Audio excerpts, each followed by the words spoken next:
Assalamualaikum warahmatullahi wabarakatuh. Perkenalkan, nama saya Maharani Triafelina dari kelas FI 2022 dengan NIM 2203022403. Pada kesempatan kali ini, saya akan mempresentasikan hasil kerja infografis tentang fisika untuk memenuhi tugas UTS Literasi Digital. Pada kesempatan kali ini, saya mengangkat judul momen inersia.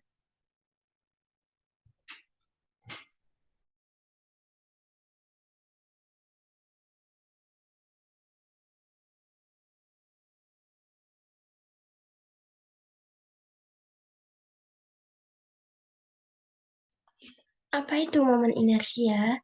Momen inersia merupakan kecenderungan sebuah benda untuk mempertahankan bentuknya ketika sedang berotasi atau biasanya disebut dengan pelembaman.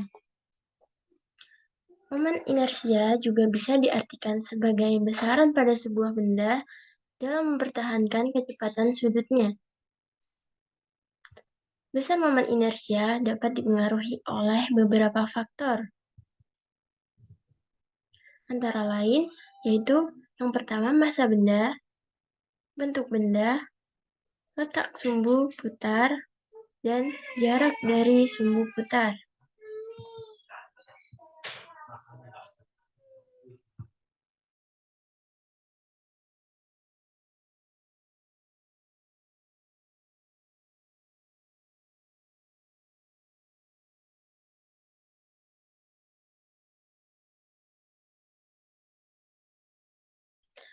Momen inersia dapat dibedakan menjadi dua, yaitu yang pertama momen inersia partikel dan momen inersia benda tegar.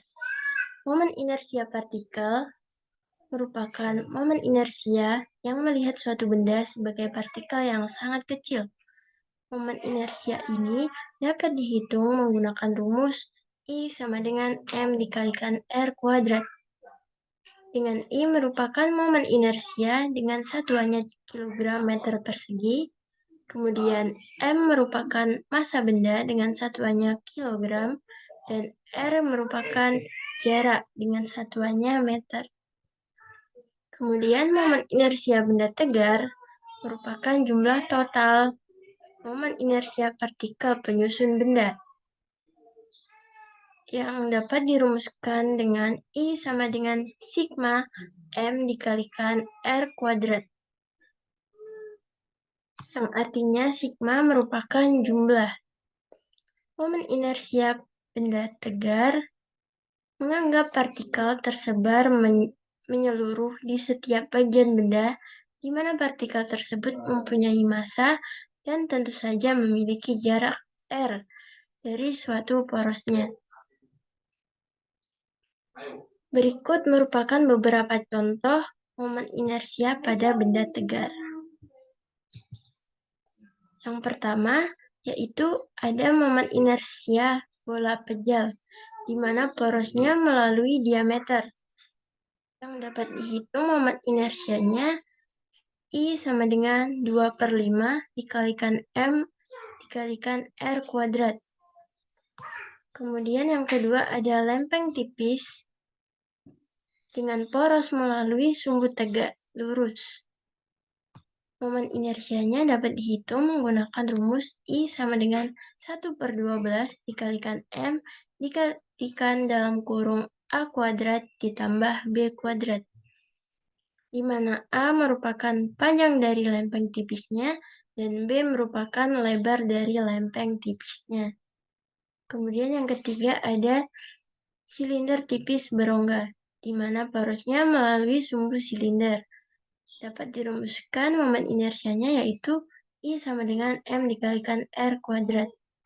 Kemudian, momen inersia batang silinder dengan poros melalui pusat.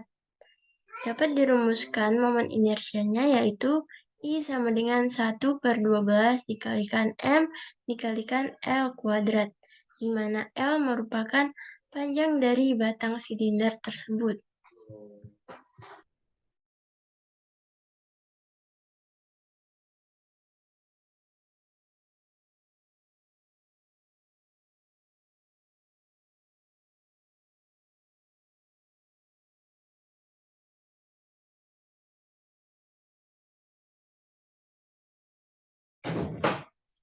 Kemudian penerapan dalam kehidupan sehari-hari. Penerapan momen inersia dalam kehidupan sehari-hari dapat ditemukan pada permainan gasing, kemudian permainan golf, mesin sentrifugasi, dan permainan ski es. Yang pertama yaitu permainan gasing. Permainan gasing merupakan mainan yang bisa berputar pada poros dan berkesetimbangan pada suatu titik. Untuk memainkan gasing, biasanya digunakan tali dari kain atau bahan lain yang dililitkan pada badan gasing.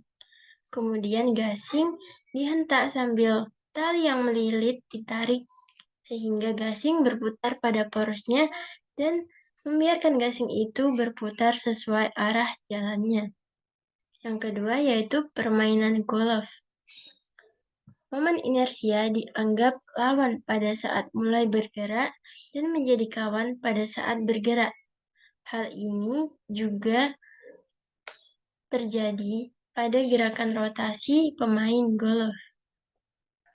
Artinya, semakin besar massa dan berat tubuh atlet, semakin besar tahanan yang menghambat gerakannya. Kemudian yang ketiga ada mesin sentrifugasi. Mesin sentrifugasi memanfaatkan momen inersia dari kesetimbangan antara tabung sentrifugasi untuk memisahkan campuran bahan kimia. Jika tidak seimbang, maka akan terjadi sesuatu yang tidak diinginkan, seperti getaran berlebih pada mesin yang bisa berakibat pada pecahnya tabung yang lain. Kemudian yang keempat ada permainan ski es.